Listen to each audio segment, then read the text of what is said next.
gentlemen, welcome back to the Working Class Gamer Podcast. This is episode 19. I am your host, Stalin Warren, aka Director Warren. I'm so glad to be back with you guys again today.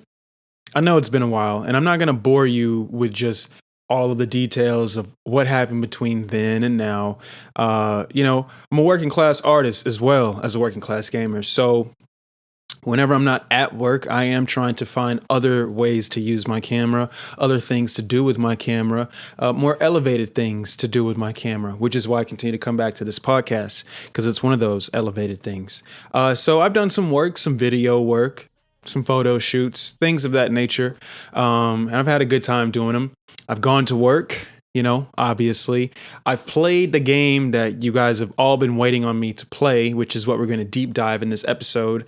And I also saw Speed Racer. I did make some time to get on the interstate and go and see one of the greatest films, not just the greatest racing film, but one of the greatest films ever made, period, in the history of the medium. It is what I believe to be the Wachowskis' best. I do believe it's better than The Matrix.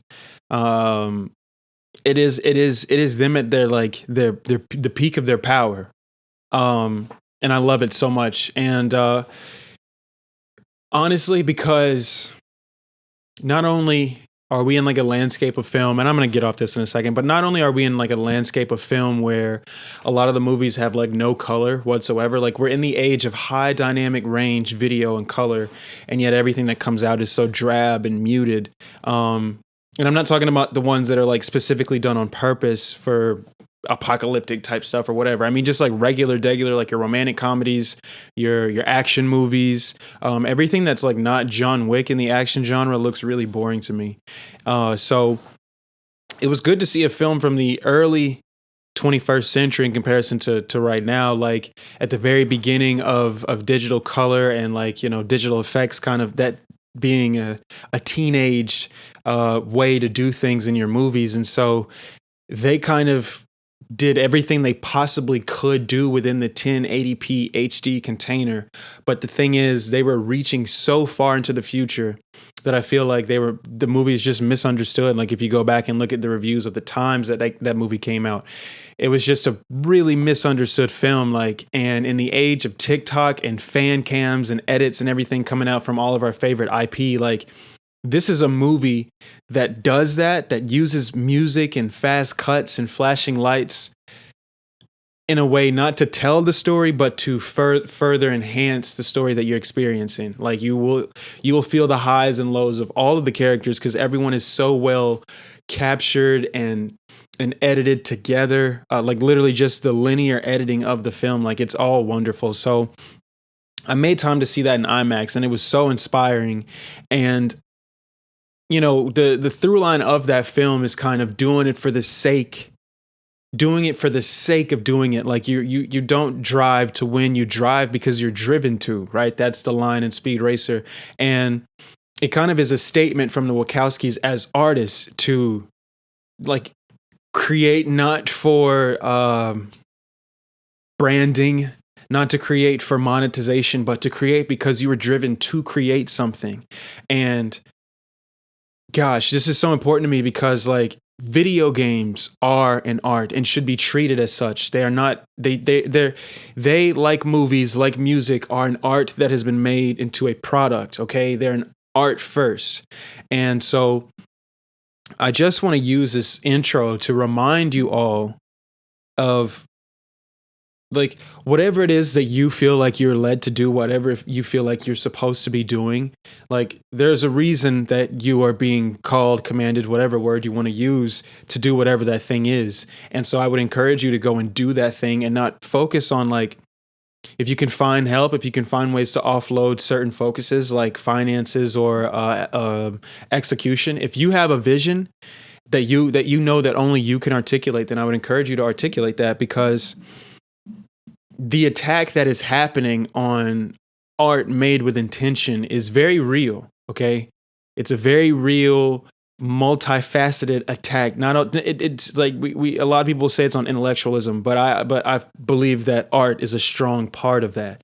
Like if you look at the movies that are coming out today, the brands that they're coming out with, what is happening with just the major corporations that run that put out the art that we consume, right? Like music, movies, video games, all of it. Like what is happening at the top is going to affect so much of what is in the market, that I believe that number one, if you have a vision, and that you need to articulate that to people who can help you bring that vision to life. But on the other side, if you are someone who enjoys these things, if you enjoy the way that these pieces of art make you feel, then use your dollar to support those things that are built from the ground up by human beings and are made to show you something new, and not meant to make you give them another $20 every 2 weeks for some type of cosmetic. Like those games are great, but they still need to be good games first, right? Like those don't need to dictate the conversation all the time.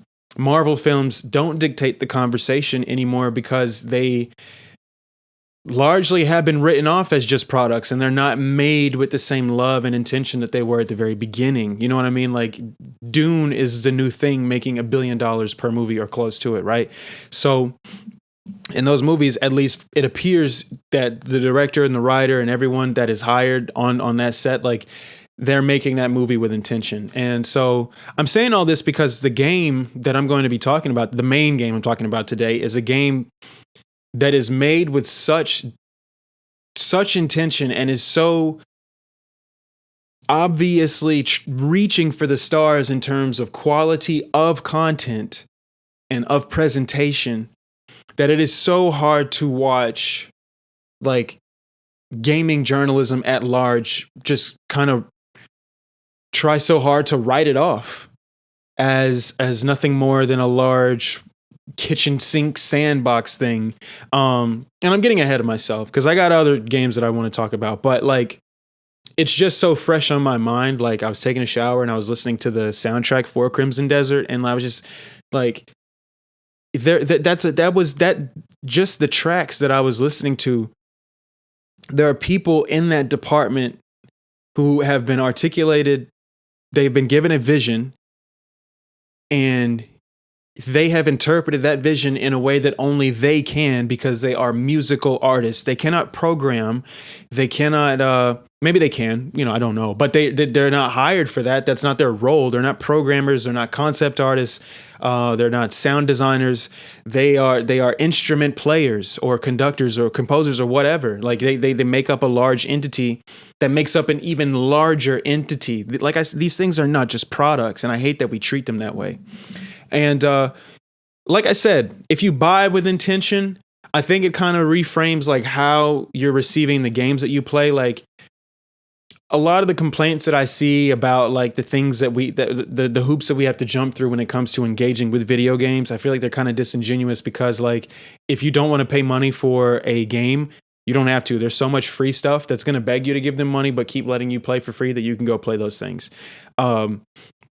There's like no doubt in my mind that GTA 6 could charge $80, $90, $100, but there's no way after playing Crimson Desert,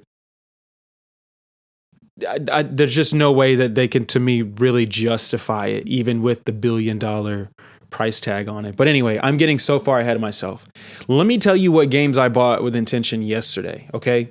So yesterday, I was just like, okay, it's time. Like, I've waited long enough. I've only played Crimson Desert for 2 months now. Like, it's time for me to get some things and catch up with the conversation a little bit. The first of those being a game called Screamer, which is not at all a part of the conversation, okay? Screamer is like this, it's a racing game, right? And it was announced like 5-6 months ago, which, by the way, I really need more games to announce themselves within like a 6 to 12 month window of release. You don't have to tell me that you're coming 6, 7, 8, 9, 10 years before you're supposed to come. First of all, if it's a large property, we already know it's on the way. We know there's another Elder Scrolls on the way. We know there's going to be a GTA 6. You know what I'm saying? Like, you don't have to tell us so many years out. Just wait until the product is ready and then tell us, like Star Fox did yesterday. But anyway, so Screamer came out in the end of April or maybe the first Friday of May. But I already had the racing game itch. Like I've been watching videos about the Speed Racer video game because that was just one video game tie-in I completely missed out on. By the time '08 rolled around, I had a Nintendo Wii. I did not have a 360, and so I just didn't. I don't think I wanted that game on the Wii. There was a lot of movie games that I didn't get on Wii, like X-Men Origins Wolverine. That's one of them. I never got to play Wanted because I didn't have my 360 at the time. And by the time I got my 360, I forgot about these games, right? Speed Racer being one of them. And like when I finished that movie, I saw it in IMAX, which was incredible. And I just wanted a game like that so bad. I re-downloaded Burnout Paradise for some car combat, but it's like I put so many hours into that game. It didn't make the neurons fire that needed to for me to get the experience I was looking for. So I went into my local video game store yesterday and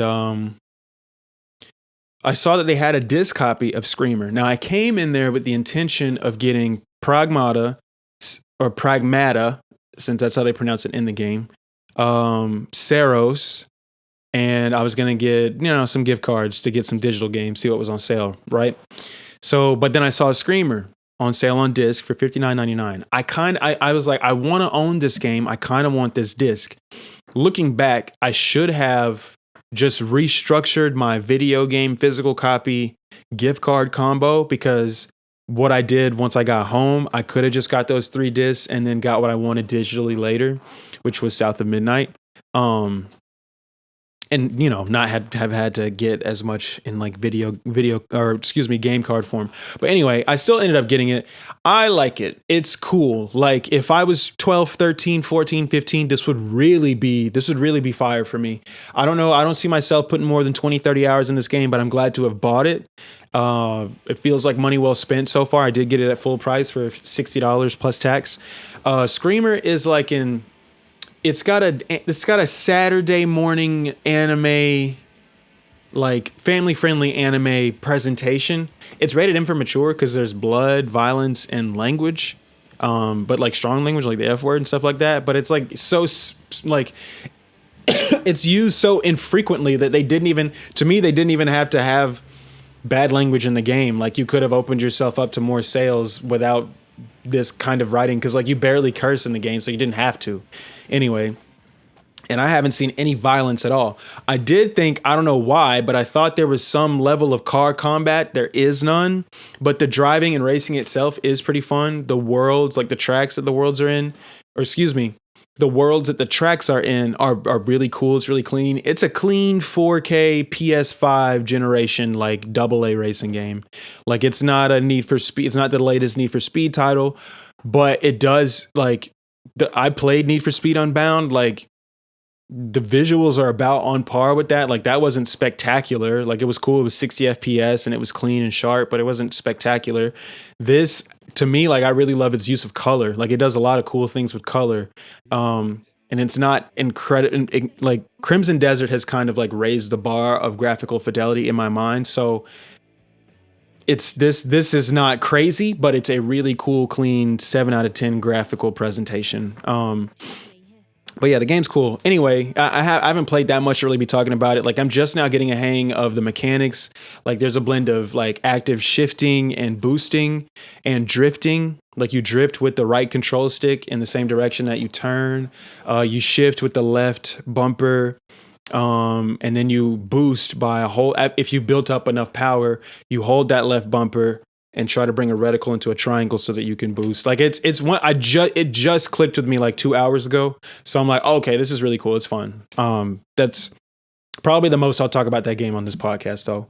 I did purchase South of Midnight, and like I am going to, first of all, I know that South of Midnight and Saros are going to be my big, and probably Pragmata as well, are going to be my big titles for next episode.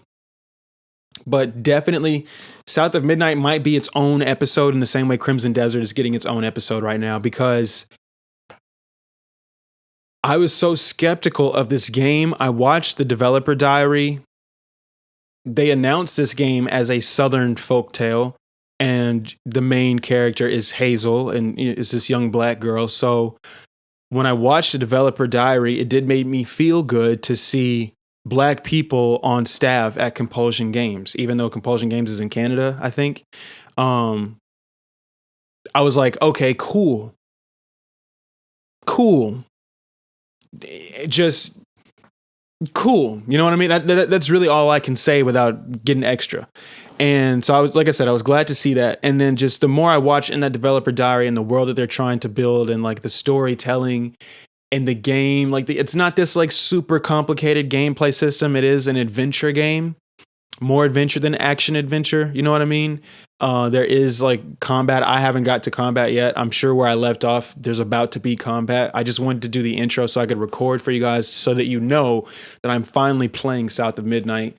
But I can tell this is going to be like an experience in which I know that this was made with intention because I'm going to play the opening of the game, the title screen. And I just want you guys to keep that in mind because that title screen plus like the way the lines are written, the way she interacts with her mom, the music of the game, it gives me Sinners vibes. I mean, there's literally haints in this game. So it's very like there's hoodoo in this game, like literally. So in the story content of the game. So just check out this intro.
You see what I'm saying? Like it just has a very distinct visual style already. And then in the gameplay in engine, it does this Spider-Verse like thing with its frame rate, but within a 60 FPS container. It's very cool. Very cool presentation. The sound is great. The voice acting is great so far. I'm really excited to get into it and dig into it with you guys later on. But yeah, I got South of Midnight. I had to give them my $40 for sure. And Saros. Well, let me say I also got Pragmata. I'm not playing it. I have no footage. I've installed it. I haven't played it yet, but I got that too. Saros, finally on my list of new games. I was like, I can't lie. I was influenced into buying this game because I really wasn't interested. I played Returnal. I liked Returnal. I didn't play it enough to love it. I knew it was a game that I could love. The game's just too freaking hard. Okay, it's just too hard for me. Amazing atmosphere. I love the movie Prometheus, and that game is the closest that I've ever gotten to feeling Prometheus again in a video game. And I'm not going to play Alien Isolation or any of that anytime soon, okay? But that was a really cool game with a cool aesthetic, the technology in the game, the space suits, the voice acting, the music, the alien worlds that you were in. It was super, super cool. It was just too freaking hard. And I never paid for that game. I had it because of the PlayStation Plus collection, so it didn't feel like a loss. It was when I first got my PS5. You know what I mean? It was just that was my tech demo for my PS5 when I first got it. So yeah, when Saros was announced, I wasn't a fan of that game loop. And then I heard well, there's some permanent progression and yada yada yada. I'm like, okay, that's cool. And then the game came out. I don't you got to be like Crimson Desert level for me to get a game early, like pay 30, 40 extra to play it early. I did that for Forza Horizon 5 because I just wanted to play that on PlayStation so bad. But like Saros, had its early release. And so there was a lot of content on the internet, a lot on Twitter, a little bit on TikTok, a lot on YouTube from major content creators, not like, little guys like me. And so I was like, okay, looks cool. The first 30 minutes, it looks cool. Like you get me when people start singing your praises about the technical stuff. Like if the graphics and the audio, like if 4 or 5 different people from different publications are like, yeah, man, the 3D audio is crazy. I'm like, okay, because I like stuff like that. Like I look for a high caliber Dolby Atmos experience if it's available. So, and these headphones are really good. So yeah, that turns me on a little bit. I like to hear that. And then, graphics, presentation, the gameplay is what made me go ahead and pull the trigger on and say, okay, I want to play this so that I can talk about it because it looks great. It looks like a more refined version of Returnal. It is essentially Returnal 2. Everybody confirmed the permanent upgrades do make a difference. And so like I'm on a run. I haven't beat the first boss yet, but I know that I'm leveled up enough now to take on that first boss. I've done like 3 runs through this first biome. The first run through, I didn't make it to the boss. I think I got killed by something in the Eclipse part because it's like a 2-part. The levels are 2-part. The first part is like how they are regularly, and then you trigger something, and the second part becomes the Eclipse version of the level. And so the first time I got killed during the Eclipse part, leveled up. Second part, I got to the boss. He killed me. Third time, which was this morning, I got to the boss. I got to the last phase of the boss, and he killed me. And so I've unlocked some things that I'm not going to spoil right now that I know will give me a much better chance this next go round. So 4th or 5th run, I should be done with the first biome. I have done so many runs of that first biome in Returnal. I've got to the boss one time, and I'm just like, I don't mind my heartbeat going crazy during a game because it does during Saros, but it also does during like Titanfall 2 when I hit flow state. That doesn't bother me. But just like that, plus like I'm hitting a wall that I can't overcome. Like it's like it does take the wind out of me. Like I was telling my homeboy the other day, it's just why I can't play Elden Ring. I just don't like playing games that take the wind out of me. I don't feel good. It takes me back to being 4 or 5 years old, not being able to figure out games that are a little more advanced than my brain was at the time. So it might be a little bit of that trauma there. I don't know, whatever. But yeah, I just don't like engaging with games like that. But Saros kind of like, there is a curve. There's a power curve and a learning curve, which I appreciate. And so once you get a hang of the learning curve, that power curve kicks in and takes you even higher.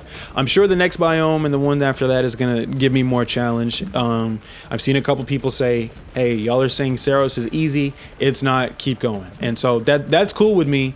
But as long as if I'm continuing to die, I do like the whole come back stronger motif. Like, please bring me back strong. I don't want to keep dying and keep coming back at the same power level because I'm going to feel defeated. I'm going to feel like I can't do it. And I just literally don't have the time. If I had more time in my life, I would play those types of games because they always have the art direction I'm looking for.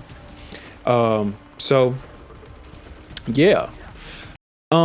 It has been a minute since the last episode. It's been about 45, 49, 46, 47 days since that last episode. I have streamed quite a bit, not a lot, but like there's a good amount of streams that came after that last episode. But I do keep up with the news as it happens, and some of it is like interesting, and it's like, we're talking about, and some of it is like clickbaity, headliney stuff that even the companies themselves do just so that they can be in the ether of conversation. Now, one company I do want to talk about from the news before we get into Crimson Desert. I want to talk about Xbox because I believe that Xbox has set themselves up to take the narrative back in the next generation. I don't believe they'll be able to outsell PlayStation hardware wise. I think that's over with. And I think that's why Project Helix, is kind of being marketed and set up the way it is right now. Because they're not going to win the numbers. They're probably like, this is an Xbox thing still going to exist. It's just not going to be, they're going to market their Xboxes first, but they're not going to outsell PlayStation 6. I don't think that's going to happen. However, they can win the gamer first narrative. They can. They can restore themselves to what they were at the end of the 360 generation. Dude, Xbox was so set up. Some of you guys weren't around. Like, you were around, you had these games in your house, but you weren't on the internet for real in 2012 and 2013. Where conversations were just becoming live on social media. And we watched Xbox fumble all of their goodwill in real time with, you guessed it, digital rights management. And not just DRM, but anti-used disc market digital rights management. Undid all of that goodwill. And ever since, they have been trying to catch up to that blunder for over 10 years now. We're going on 13 years since that. But they are set up now. Okay? I came on here myself. I told you guys I didn't like how they got rid of Sarah Bond. Phil Spencer's okay. They allowed him to resign, but they pretty much just fired Sarah Bond. I didn't like how they did that. I didn't like how Tom Warren at The Verge, who pretty much is plugged into Microsoft, how he kind of helped generate that the idea that Sarah Bond was just incompetent or whatever, and people weren't really feeling her. So it was inevitable anyway. The reality was, nobody cared about Xbox, and they've made great games. But it doesn't matter what you do if the culture dictates what's going on. And you can have all the money in the world. If the culture says X, Y, and Z, it doesn't matter, because the culture is the one buying games, buying consoles, whatever. So if a consumer is presented with one option, which is Xbox, which has a kind of vibe to it, unless you already locked in with Xbox, you're going to keep it where it's at, yada, yada. You don't really care about the noise. But for people who buy into that, you got to understand, like, people are they're influencers for a reason. Like, there's still influencers 15 years into social media for a reason, because people are influenced, right? So people can go into the GameStop and mentally have a negative connotation with Xbox and a positive one with PlayStation, and they will walk out of there with a PlayStation, even though it's more expensive than an Xbox. And they might not even have enough cash on hand for the Xbox or for the PlayStation. And they'll still make it work for that, just because of a narrative. Okay, so like I said, I wasn't a fan of what they did with the narrative when they shifted to this new CEO. But Asha Shah, she deserves our attention right now, because some of what she's doing is very interesting. And it all starts with communication. It literally starts with communication, communicating with the consumer, communicating with the media, doing so publicly, stating your intention. Intentionality is the name of the game. What are we doing it for? Because capitalism, right? Yeah, charts, Excel sheets, graphs, everything, profit margins, percentages, KPIs, all that stuff, for sure. But there's an art to business, right? Like, there's an art to commerce, arguably. Not just the titans of industry, because, like, you got your Elon Musk and you got your Jeff Bezos, and they're just like the best at exploitation, right? Like, they've just finessed their opportunities to increase their wealth. But you do get CEOs who are just, like, truly driven to do good business. Like that, they're like, you see some of these interviews on these certain podcasts and things of that nature, and you'll see certain CEOs. Or I saw an interview on a podcast I watched, which was a hip hop podcast, but they interviewed one of the founders of Skims. She's not Kim Kardashian, but she's a strong other half in that company, and they're just interviewing her, and she was just talking about just how she does life. And, like, I don't normally go in for a lot of those CEO conversations, but, like, there's a. In the same way that you'll listen to a filmmaker talk about making films, and you'll listen to a musician talking about making music, a songwriter, whatever, a novelist. Like, when you listen to people talk about the lanes that they stay in and what they make in their lanes, in their respective lanes, there's a drive that comes with that. There's a reward to the hustle within whatever your lane is. So I think there's an art to business, and I say that because she seems to be doing it well. You know, we're gonna get the numbers eventually. Like, this generation is pretty much over. It's the swan song is what's happening. We're in the sunset part of what is this, Gen 7, Gen 8? or maybe 9. I don't know. I'll put it on the screen for you. But we're in the sunset part of this generation. We're getting the last hurrahs of PS5 and Series X, like exclusives and games and yada, yada, yada. We're gearing up for that next one. It's coming in 2027. We all agree this generation could go on a little longer, but these companies have to move on. It is the nature of business. It is the nature of capitalism to have to move on. You know, the nature of American capitalism actually is to kind of just sit with this generation and not innovate on it, which is back to my point, why I think that Xbox is poised to do what it needs to do to get back to their graces from the 360 era. I want to read some tweets that have come out from Asha. And like I said, just basic communication. This is since April 30th. This is what I have right here. So Xbox tweeted. Now this is coming under her direction, which I think is important to note. We're rolling out some ROG Xbox Ally updates this month. Docking improvements, super wideband stereo voice, upgraded vibration tech, automatic super resolution enters Xbox Insider Preview. Check out all these updates and more at the link. Asha quoted this tweet and said, "We are refocusing our AI efforts to solving player problems like enhancing real-time graphics, improving discovery, and deepening personalization. Auto SR shipping is a good early example. Models reconstruct high-frequency detail from lower-res frames, increasing image quality and performance." Okay, so Asha, as you guys might remember, is from like from artificial intelligence. I can't remember correctly if she's from the AI division of Microsoft, but I think she is, and she's been promoted to this position. But AI is her background. Now, the lack of empathy and humanity within that particular sector of tech to the side, when it comes to artificial intelligence, there are some brilliant people working in artificial intelligence that can't be denied. Okay.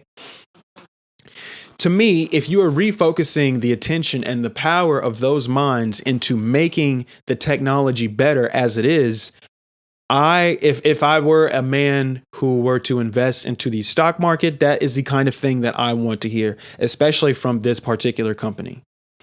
Okay, so that's the first one. The second one, and this was okay. That Xbox Ally update was April 30th. This one was from April 21st.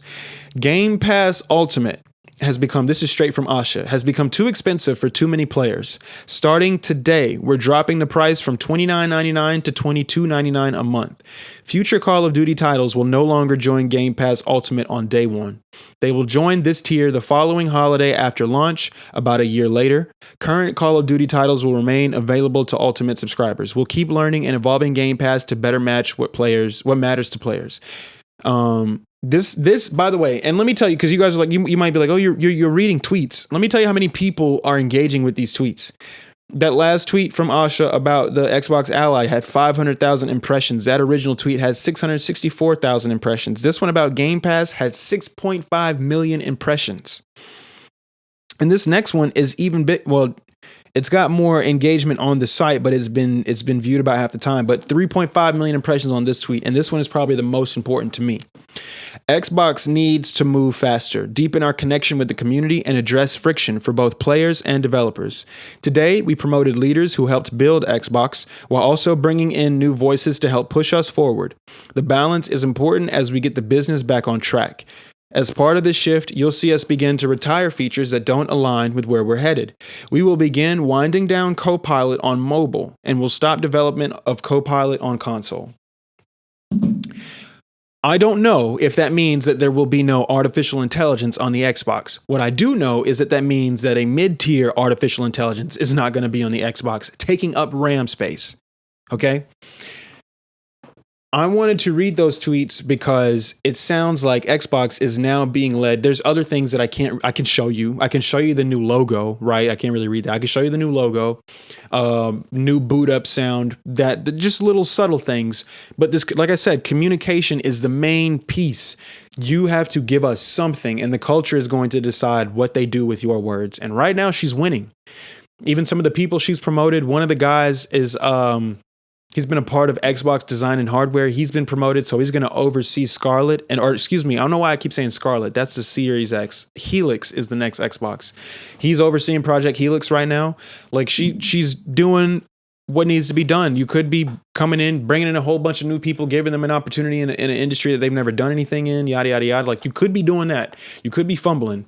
She's keeping it within the family and keeping it with people who care about the brand and the product and what it means to millions of people all over the world. And I know that it's very easy with these corporations to be skeptical about what they're trying to do. There is an end game, right? They wanted connects in your home so they could record your voice and record data on how to sell more things to you, even to map out your home and know what they can fit in your home, right?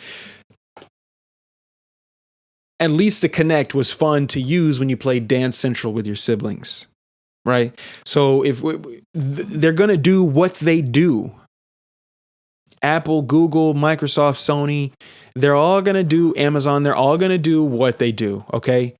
But in certain lanes, in gaming, in film, music, and things of that nature, you still have to show yourself approved. Like our voice, at the very least, our reaction to what you do still matters. Our privacy might not matter. Our financial status might not matter to you. But what we say about the products that we buy from you, that matters to you. So it seems like Xbox is in the hands of someone who is aware of that. There was speculation about, this isn't even a real gamer. Well, she got the position and then she started playing mad games. The big games, the Halos, the Forzas. She started playing with the product. She started, doing what she was supposed to do, getting familiar. And if to any gamer, it's been obvious that Xbox has been disconnected from their player base for a long time. From where their player base is in life. Nobody asked for Call of Duty's day one. People were buying. You never had to do that. You had to do that to justify the purchase that you made. But I don't even have Game Pass Ultimate. I just found out that I can cloud stream on my television and just connect I could connect my PS5 controllers to my television and stream Xbox Game Pass games or games that I own over the cloud. If I got the corresponding membership, $22.99. I might check that out. That's a $7 difference. I don't play Call of Duty. And that like, I'm telling you guys, like, that matters to people, man. That $23 is cheaper than $30. That matters to people. It might not matter to me or you, but that matters to somebody out there that's been a faithful fan for months and months and months, years even. And now it's 30 and it's like, dang, my Netflix just got raised. My Apple TV just got raised. It's still pretty low. My Paramount just, my net, like, bro, it's all getting raised so much. Don't have multiple consoles because your PlayStation Plus is getting raised at the same time. And if you were like me, you were playing on PlayStation way more than you were playing on Xbox. So that can go. I've kept Xbox Game Pass memberships going in the background when I didn't have the console.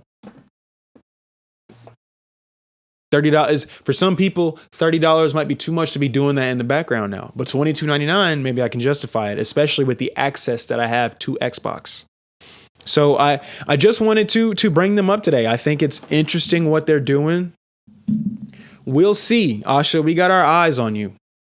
We do have our eye on you. And I believe that the Project Helix is going to be the console to have. I believe that. I believe that Xbox has what it takes to pull it off. Their mother company, Microsoft, is the king. They've been the king of hardware or at least putting software on hardware. Like they've been the king of that for so long. Apple beat them as far as like building their own in-house products and their software, and it all works, their own ecosystem or whatever. They've kind of got that, but Microsoft is still them. They're the other $1 trillion tech company. And so I think that they're set up. Sony just has this tremendous understanding of home entertainment, and they have had it for the entire time that they've existed. They're DVD players, Blu-ray players, music players, headphones, consoles. They do it. They do it well. But Microsoft also does it well. And if they're doing it in their arena, which is from a PC base, they are poised to potentially do the home console better than the other people. Who cares that Valve is dropping a Steam box? Me personally, because I'm an Xbox player before I'm a PC player, and I'm a PlayStation player before all of that, and not by like cultural bias or whatever, just by what's going on right now in the generation. I got a PS5 Pro. It is what it is. But I would be inclined, especially if the rumors are true, that PlayStation is making a handheld. My home console might be that $1,000 to $1,200 Xbox. If it meant that I could have access not just to the Xbox library, but also to an entire Steam library, why would I not spend $1,200 for that versus the Steam box? I don't need a Steam box. That would work for somebody who's already bought into Steam. I am not. I'm way more bought into Xbox than I am Steam. So yeah, I'll give them $1,200 for a home console that's super fire. And I'm saying super fire with an asterisk because ray tracing and all that other stuff, there's no telling what that console will be able to do. The Series X has been better than the PS5 the entire generation. PlayStation is the only one that needed a pro console. Series X didn't really need it. But nobody knew about that or cared about that because the narrative already was what it was before the Series X even hit the streets.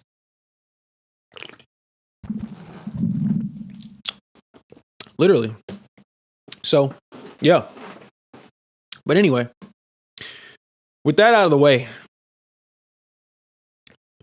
let's get into what you really came here for.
I had to roll that clip for you.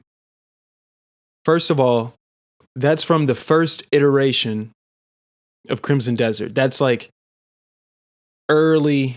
If we're in a version 1.1, which I don't think we are, that's like first 1 or 2 patches. And there's been mad patches, by the way, and hot fixes. But that's like first patch. But still that's before they upgraded. That's before they changed the camera controls and everything. You could customize the camera. Now people are playing top down like it looks like Diablo.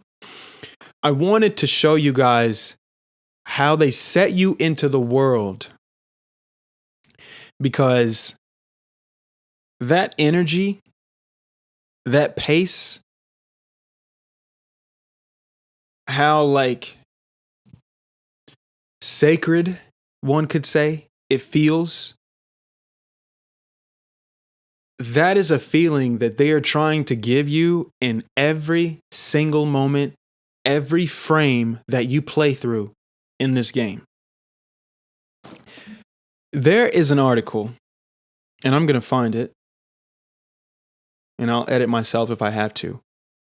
But there is an article that came out of Canada that I think very succinctly describes like what is going on. Yeah, I found it. Of what is going on with the narrative of this game. I would like to say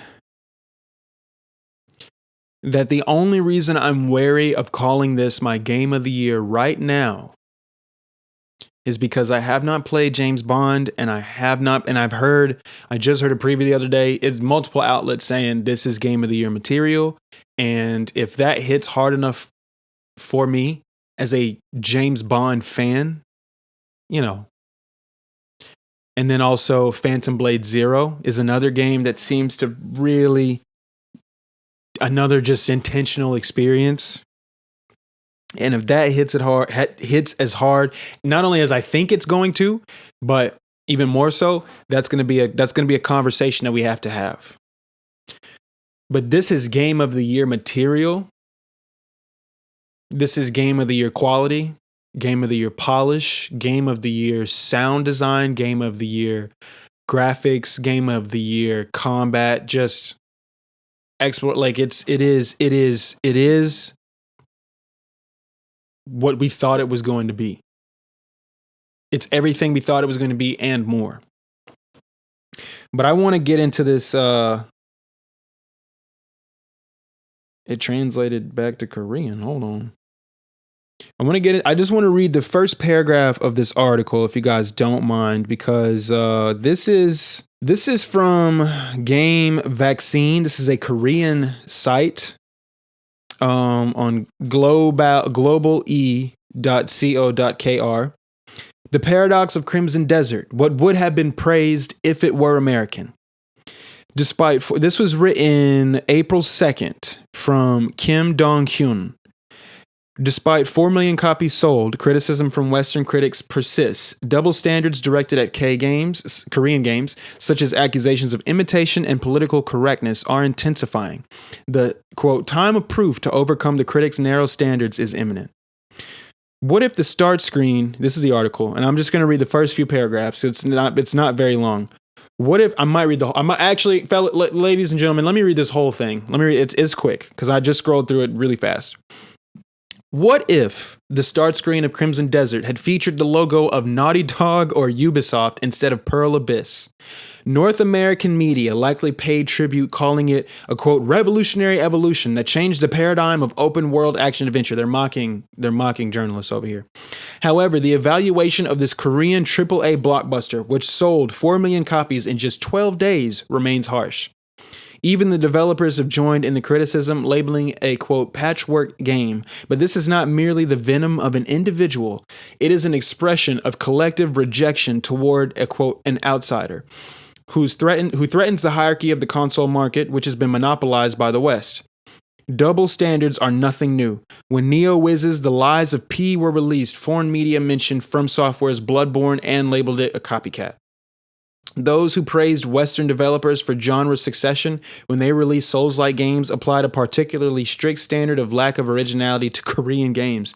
They are telling you what it is.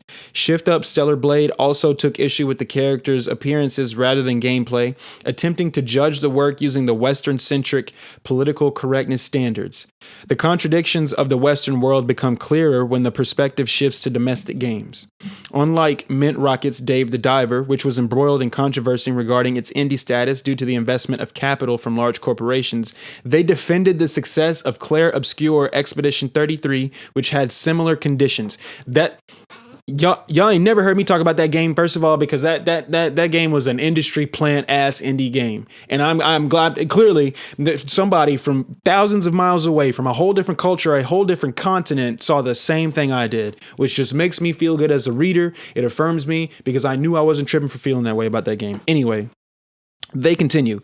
It is as if those who remain silent about the numerous games disguised as indie, supported by major Western publishers, are drawing a line by specifically bringing up the definition of indie in the face of the global success of Korean games.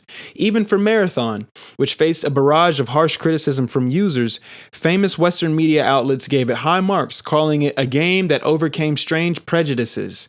The game's Metacritic user rating is 5.8 out of 10. And they include a screenshot. That's crazy. And now, see, this is an important point because I said in the last episode, I'm not going to rehash it. The user rating of Crimson Desert is like a 9 point something right now on Metacritic, and it's sitting at a 78 out of 100 on the critic side. 70 out of 100, but like 91 out of 100 with users. The point that they're making is being made for them in real time with this game. And that was a great example to bring up. It seems that the contradictory attitude of dismissing Korean games as commercialism when they secure excellent graphics and disparaging them as unfriendly anomalies when they show originality does not apply to domestic games. I am so glad they wrote this.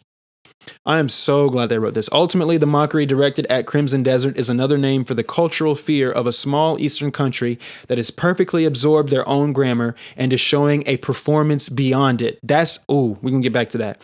Just as K-pop and K-dramas broke prejudices to become global mainstream, K-games must also break through the unfamiliar gaze toward loot boxes and aesthetically pleasing characters to advance as a new culture. Wow.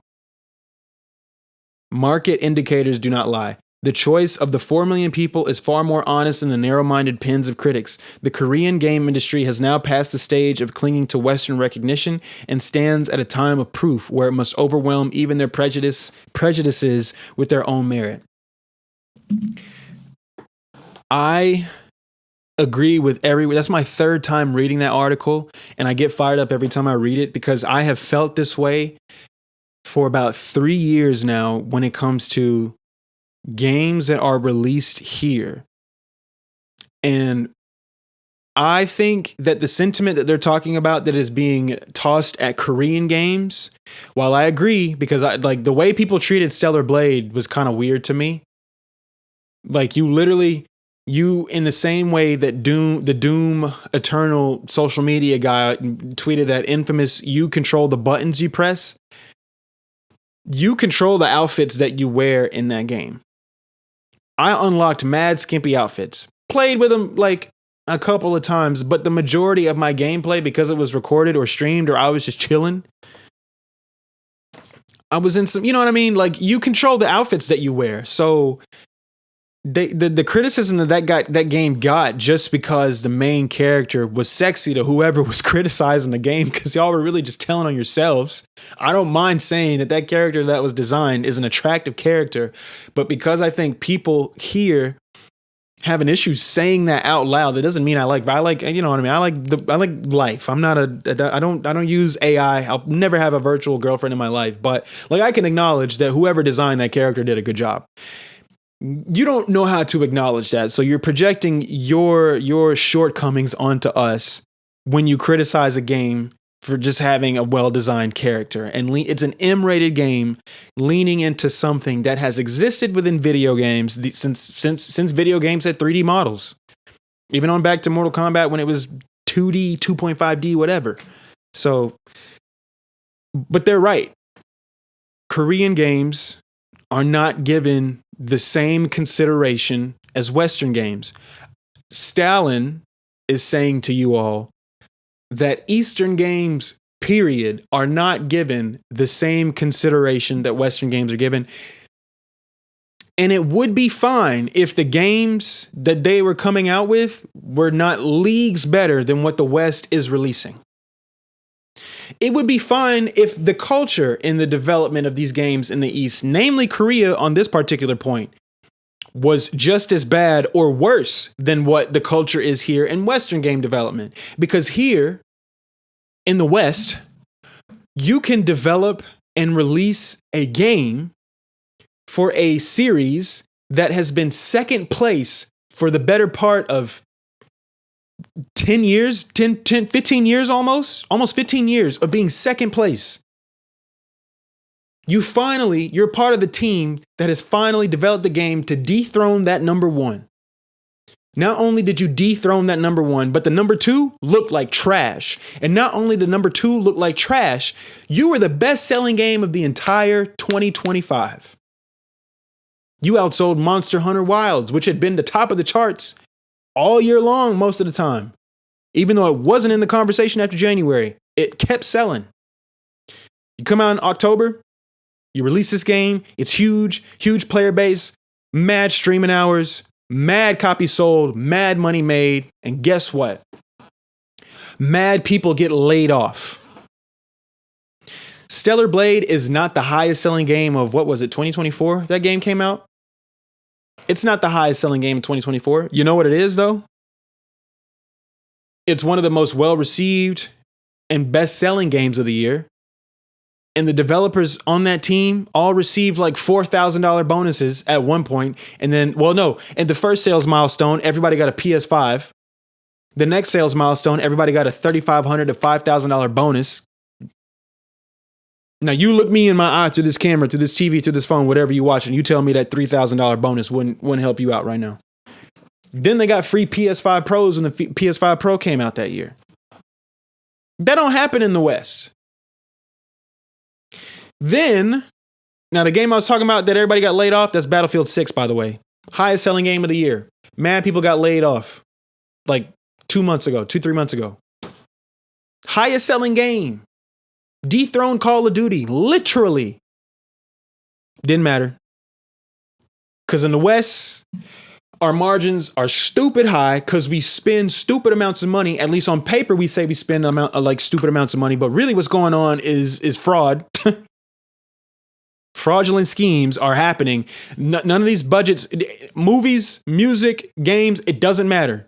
Some of these budgets, like, you're not seeing them in the game. For every Spider-Man 2 that looks like a $250 million game, you got games like Destiny 2 where it's like y'all spent $500 million again. Where? You know? Battlefield 6, that's a $400 million game. Concord was a $400 million game. Where was that money going? Because when you have other games that come out for 60, 70, 80, 90, 100, 150 million, Crimson Desert, I believe, is a $150 million game. It just don't really add up. Because this game looks better and it sounds better and it plays better and patches are coming out faster than they ever have on any Western game ever, including Cyberpunk 2077. We would have the patches that we've gotten in 2 months since release. It's May 7th. The patches that we've gotten in 2 months since the release of Crimson Desert are more than what we got during the first year of release with Cyberpunk, arguably the first 2 years.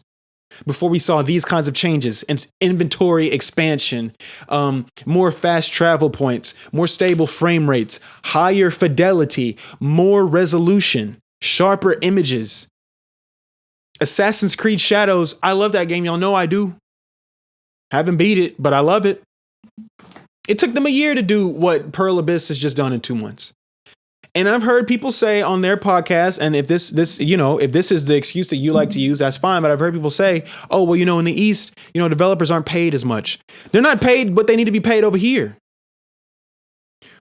We're not talking about what things like you're talking about pay, but what's the pay relative to the poverty line over there? What's the pay relative to the standard of living in Korea, in Japan? I just read the other day that they got pay increases at one of those developers in Japan. You can make the best-selling shooter in the world and still get laid off. But the West is so great.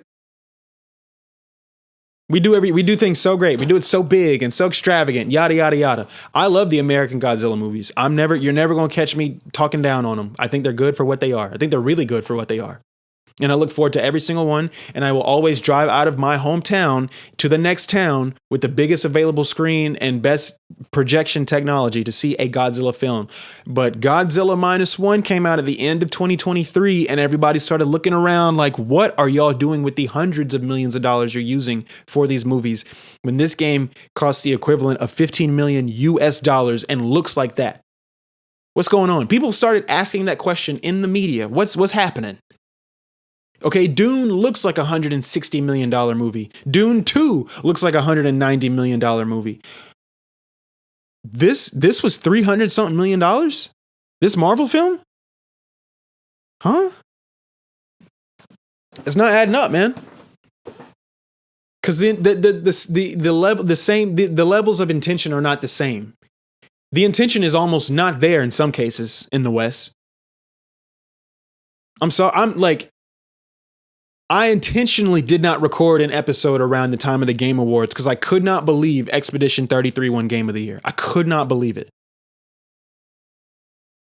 You gave it Game of the Year and Best Indie Game. And anybody can look on the cover and see who financed the game. They told you who financed the game. They got a whole publisher. They're not independent. and the thing is that some of this stuff is political, because then when you go to the DICE Awards and you go to the BAFTAs, other games that should have won in some of their respective categories are winning. South of Midnight is one of them. Death Stranding 2 is one of them. Like, Expedition 33 is not. What are we doing? What are we talking about? I wasn't going to come and trash that game, though, because I have listeners who like that game. I had nothing positive to say behind the Game Awards. I cannot believe, and Jeff Keighley, I like you. RIP your dad, innovator in IMAX. I like you specifically a lot. And I don't like how they didn't acknowledge your father at the Oscars. I get like what you guys set up is like there's a lot of money involved, but like there's no way you would have lost money in giving us a show that was true to what. And I know Expedition 33 won the narrative as well, so I might be on an island by myself with that, but there were better games that came out that year. But to me, the more egregious year in gaming awards when it comes to the West versus the East was Black Myth Wukong. I've said it so many times. There was not a game with better art direction, better graphics, better combat. There just wasn't that year. And that was a great year for games. Astrobot was a great game. It was not better than Black Myth Wukong. I'm sorry. It was not the game of the year. Best platformer, best family game, best new. It's not a new IP. I don't know how you could give it a lot of best. It was not the game of the year. When it comes to what is the intention of this game? It's a nostalgia trip. It's a trip through all of our favorite brands and worlds that we have designed really well based off other worlds. Black Myth Wukong adapted the most detailed, just one of the most detailed novels, one of the most culturally important novels in the history of the world. It's like if someone from the Middle East, North African region, it's like if there was a game developer that was received additional funding from its government to adapt the story of Gilgamesh. Like, it's like if Iraqi developers created a game and were given a true AAA budget to adapt the story of Gilgamesh. Like, something just so ridiculous. And it still doesn't mean the same to me, at least to me. Maybe some of y'all will agree, maybe you won't agree. But what happened with Black Myth Wukong and Game Science and Tencent getting involved, and now I think they own 25% of Game Science, but they came on the back end. Like, the world saw Black Myth Wukong for the first time at the same time, and the world responded. And corporations from China said, you know what? We got to back that. That's important to the culture. The government was there. We got to back that. That's important to our culture. You know what's happening in the West? Because we treat games like products and not like art, you have electronic arts being sold to the Saudi Arabian government, not to a Saudi Arabian company. The Saudi Arabian government has purchased one of the most important publishers and developers in the history of video games, an important contributor to the United States economy. And we just let that happen. I'm rambling now, but everything that they said in that article is true. We lie to we allow ourselves to be lied to, we the consumers, and the people lying to us lie to each other every single day. They are going, like, Grand Theft Auto 6, I just don't see them doing anything that like, number one, that is more intriguing just from a game design perspective than what I'm seeing in Crimson Desert. I don't see them doing anything more intriguing than what they've already done in GTA 5. The only true innovation of GTA 5 was 3 characters. And they had 5 years between GTA 4 and GTA 5, but you had the lessons learned from Red Dead Redemption.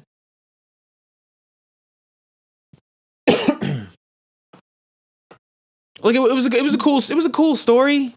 It was barely like, it wasn't even true satire. It was barely satire. It was more shock stuff. Like, oh, we blew up our fake Mark Zuckerberg. Oh, cool. Like, it wasn't, what's the intention? Because I can tell you the intention of Crimson Desert.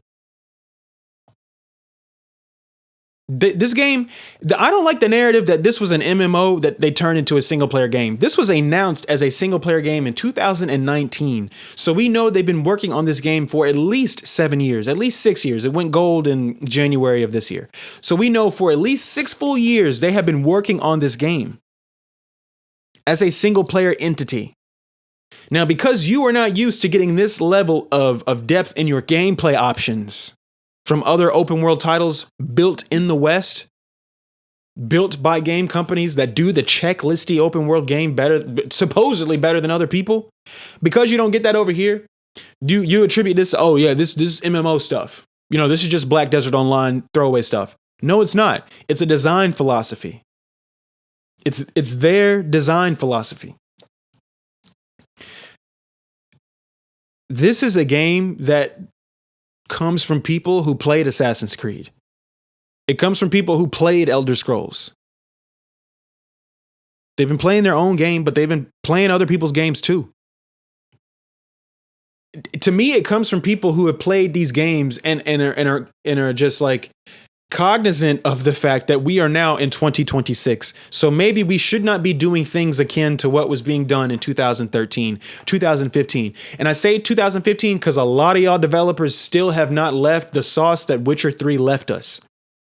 We still haven't seen Western developers catch up to Cyberpunk 2077. I told y'all last episode, I kind of keep CD Projekt Red separate from the rest of the West when it comes to my criticisms of Western development, because they actually push the needle. They move the needle. They push the industry forward every time they drop. And we have been y'all have been chasing the highs of Witcher 3 Wild Hunt since 2015. We got the template that year. We got Witcher 3, Batman Arkham Knight, and Mad Max. And every open world game that has come out since that game, besides one, has been these 3 titles. It's been an exact carbon copy of these 3 titles over and over again. Breath of the Wild came out, and we thought it was going to be a Witcher 3 clone and ended up being its own thing. Guess who ended up stealing Breath of the Wild sauce? And it's the game that we consider the game of the generation. Elden Ring. Elden Ring came out when Tears of the Kingdom came out. They had moved on. Zelda moved on to something else. We're introducing engineering, building things, building cars and trains and stuff. Same kind of world, but now you can build in it. Do a little Minecraft. Elden Ring did the same thing. The big world within a big world, yada. It was the same. It was the same thing. Just Dark Souls. And I admire that game. I love that game from afar. Never played it, never will. You know, I said this on the last episode. It's all connected. You know who was in mind when that game was designed?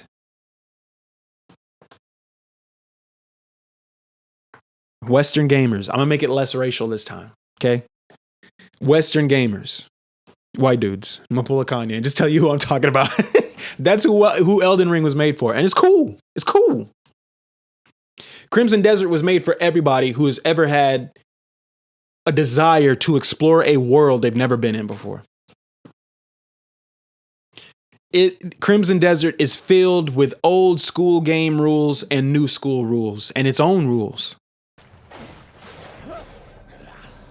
Like, I saw this Reddit post about this guy. He turned 75 the other day, and he was like, people are asking me, like, what do you want? He was like, man, I don't want nothing but a PS5. I just want a PS5. And they got him a PS5 in Gran Turismo. And I think about that guy all the time. Because if he played Zelda, like in the 90s, if he played Ocarina of Time or whatever, Super Mario 64, Super Mario World 64, whatever it was called, the 3D one. Like if he played anything from back in the day, like every time I play this game, I'm like, I want this guy to be able to play Crimson Desert. I want to talk to the 60, 70, 80-year-old gamer playing Crimson Desert. Because I remember the 60, 70, 80-year-old gamers that went viral for playing Skyrim when it came out. And they were like, this is it. This is it. So let me, like I told you guys, they want you to engage with everything in their game with intention. And if you don't have any intention of seeing the benefit of a current mechanic or a current space, you don't have to. There's other stuff for you to turn your attention to in this game. So let me just start with the world and setup of Crimson Desert, okay? It takes place on the continent of Pywell. You play as Cliff McDuff. And we're going to get into the characterization of Cliff McDuff because they made a choice. Like I don't want to accuse them of mocking you, Western developers, Western players, but I'm starting to think they're mocking the West with this game. And I'm going to get to that when I get into the character of Cliff. But you play as Cliff, who's not like the leader of the Greymanes, but he's like their best soldier, right? You know, one of the big homies in the Greymanes. Who are the Greymanes? The Greymanes are a band of mercenaries, but like good guys. You know what I mean? They help and protect the people. As you explore the world, you'll come across like documents and writings and letters that talk good of the Greymanes. So you're a part of like fantasy Avengers, essentially, right?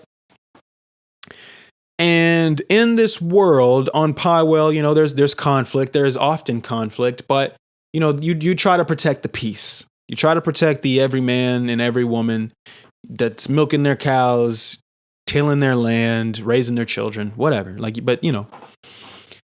Now within this world, within Pywell, there is what I can only describe it as a dimension within the world known as the Abyss. Now, this dimension can be interacted with by human beings if granted access. It exists high in the sky. It also exists all throughout the land of Pywell, okay? Now, I streamed the beginning of this game for you guys for about 2 to 3 hours. You can go and watch that stream if you'd like to see the opening of this game. All of my footage is from like my first 10 to 12 hours. So it's very early. It's all starting area stuff. It's even early pre some patches. Okay. So the frame, like some of the frame rate issues and all that, right? Like, cause I'm playing in balance mode in a lot of what I recorded, which is trying its best to get to 60, but the VRR is doing its thing. So there's sometimes it'll dip to 40. You'll see the frame tears and stuff like that. That game is so much cleaner now than it was when I recorded this footage. So I just want you guys to keep that in mind. But anyway, you can go and watch that stream if you want to see the opening of this game. But at the very beginning, the Black Bears, which are like a rival gang, they be terrorizing the people. Now, in Pywell, there are 5 nations. Hernand, Payloon, Domenicis, Delicia, and the titular Crimson Desert. Now, you're from Payloon. And at your camp and at your home in Payloon, the Black Bears, they get the jump on you. The game opens with this fantastic cutscene that shows you how dynamic their cutscene camera is. Because it's this one take thing where you're like, the camera is moving. It's coming from Cliff to his homie Unka, who's the orc on the cover of the game, to Damien, to another dude and another girl, and they're all fighting and da-da-da-da. And then it gives you the controls. And you start fighting using the shoulder buttons. Now I'm getting ahead of myself, but I like to fight. And I like to use the shoulder buttons to fight. If we got to give credit to From Software and the Dark Souls, Demon Souls games for everybody else doing that with the triggers, then thank you. Whoever did that first, thank you. Because in a high-speed action game like this, I don't know if I want to do button mashing. Not with this. Because I can feel the weight. Anyway. Yada, yada, yada, yada, yada. Fight. The leader of the Black Bears, you're fighting him. He overcomes you. He overpowers you. Picks you up, because he's a big dude. And cuts your throat and throws you off the cliff. Throws Cliff off the cliff. Blah. Blood coming out of his neck. Okay? Now you come back to life somewhere. Somehow you end up because you fall through the water, James Bond style. Somehow you end up in the abyss. Okay? I might be getting my events out of order. Oh, no. You do like, you revive like, I can't remember how you get to the abyss. Let's just say you end up in the abyss, okay? You end up in the first part of the abyss. It's gorgeous. It's beautiful. It looks like heaven. It feels like heaven. The game soundtrack makes it sound like you're in heaven. You have just died, so you would be forgiven for thinking that you have gone to heaven. Now, even though the abyss is in the heavens, the world is right down there, and you got access to it. So, through a cutscene and some other stuff, because I think one of the wizards or something that you meet down on the ground helps you find a way. Like, you meet that wizard by being kind. And that's why I said I might have been getting ahead of myself, because this is where the game introduces to you why you have been chosen to save the world. Not only are you one of the strongest, not only are you a great warrior, you choose to help people. Somebody, and I can't remember it because I've played 80-something hours of this game now. Somebody needs some help in the real world. You help them. It turns out it was a freaking wizard. And he's like, yo, this is how you get to my crib. Up in the sky. You end up in the sky.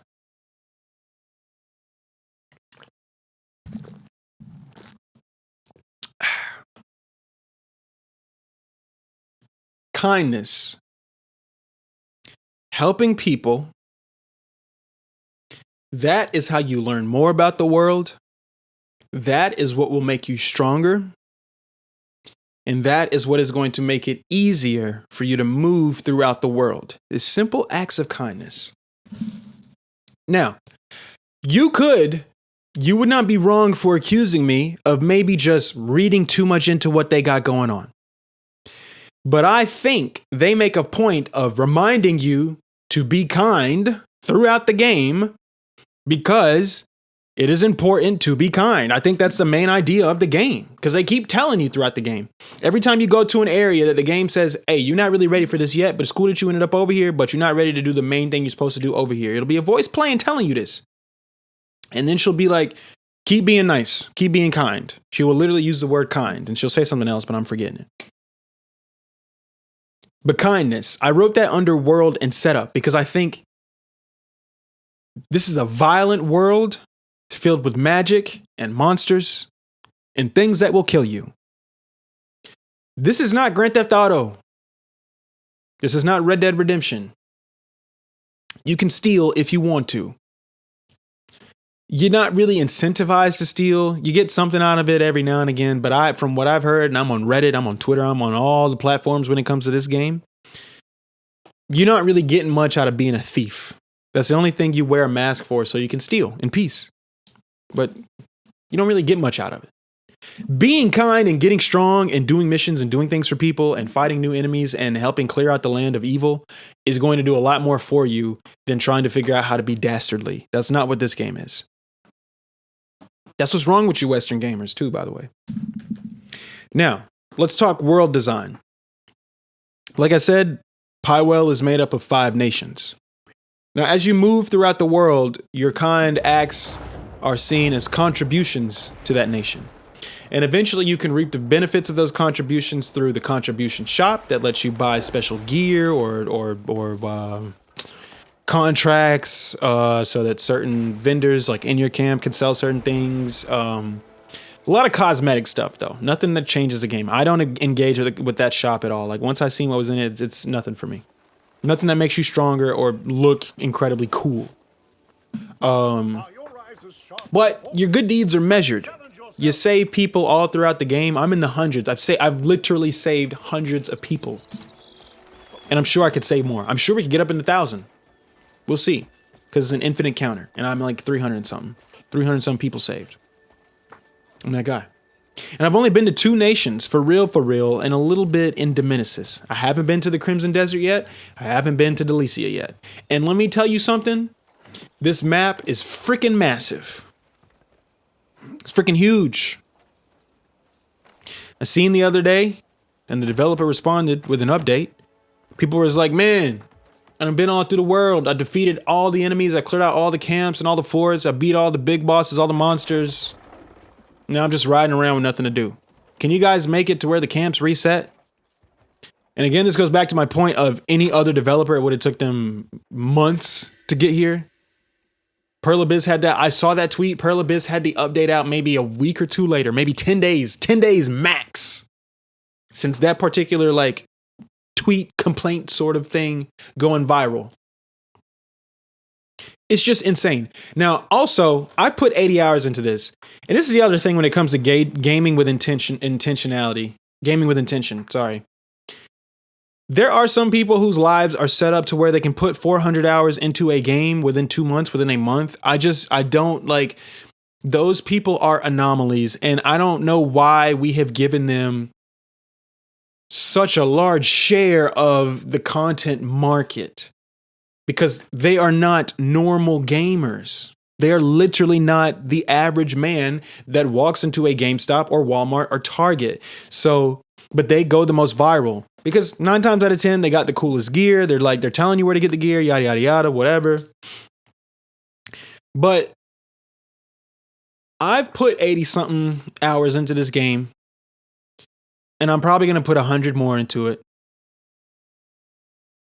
I'll probably put 100 more into it before I start like beelining the story. I'm on chapter 8. I know it goes as far as chapter 12, chapter 13. I don't know if there's more than that.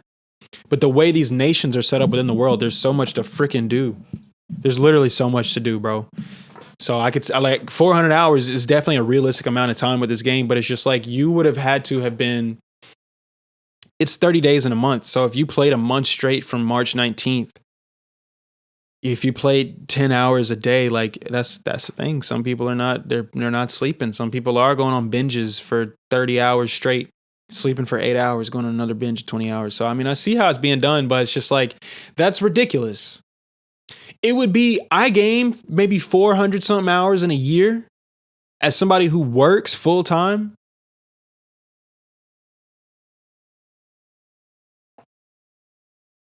I play so much in that time. Like I've had full experiences with multiple games in that time. I just don't understand how you can 100 hours in a month is crazy on one game. Sorry. Like it's not crazy, but it's kind of crazy because it's 3 hours a day. And let's say you got 2 off days a week, 2 or 3 off days a week, which is 12 off days a month. I don't know. It's not crazy to do 100 hours, but that's like that 200 is pushing it to me. 200 in a month is pushing it. 400 is pushing it. But the thing is like Pearl Abyss is aware that there are some people who play games like that and they have been on it when it comes to updating this game and accommodating those people. Because those people are the ones that are going to go around talking about this game. I'll go around talking about it because I love it. But those are the people who are really going to keep the game going. They make the most content. They make the most videos. They always got stuff coming. You want to keep those people happy so they can keep talking about your game so it can keep selling. We're past 5 million units sold on this game. Now, Resident Evil sold 5 million units in 5 days, but that's Resident Evil. This is a brand new IP in an open world action adventure game. So 5 million units from a developer that is not Rockstar is not like, yeah, we're going to see crazy numbers when GTA 6 comes out. No doubt. No doubt. But these are crazy numbers for a full price game. That's a lot of revenue. It's a lot of revenue. And they're keeping it going. They're giving out bonuses. They gave out bonuses to all the developers like just the other day. The equivalent of like $4,000 US. They gave out a bonus. Anyway. The world is massive though, bro. Like it's going to take me a year probably to get through this game like fully. Like I've done a lot in Crimson Desert. I've done a lot in Delicia. I've done a lot in Dominicus. I've done a lot in Hernan. I've done a lot in Payloon.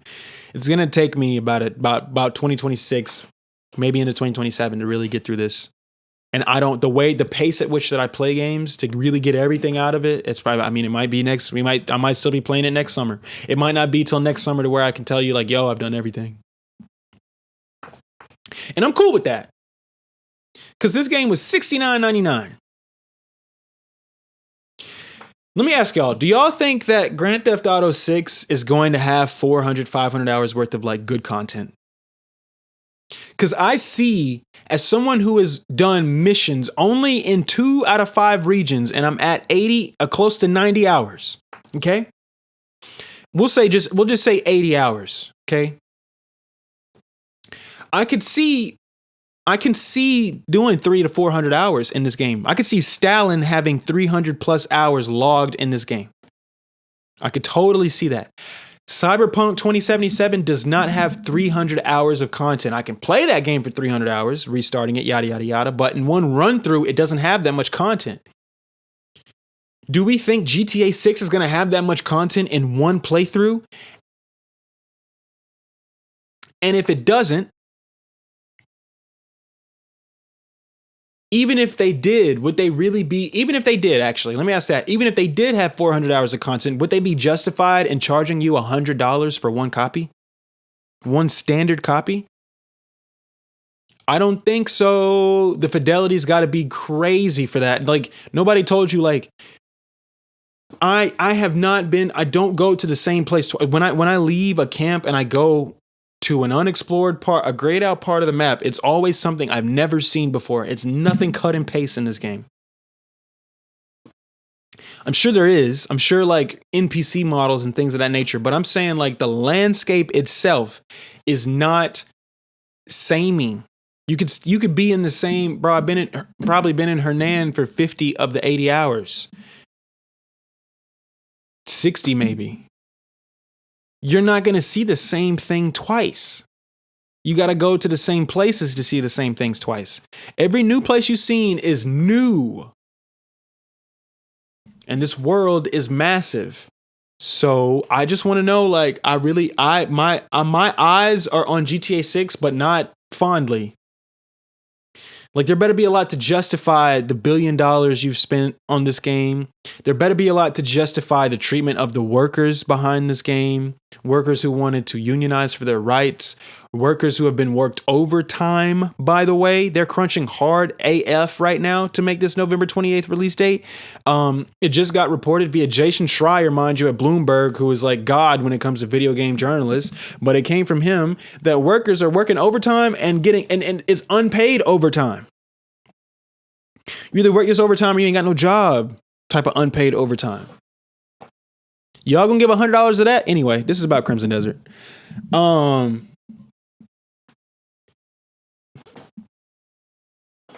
This game is designed, which I can't believe I'm saying this because every game should be designed this way.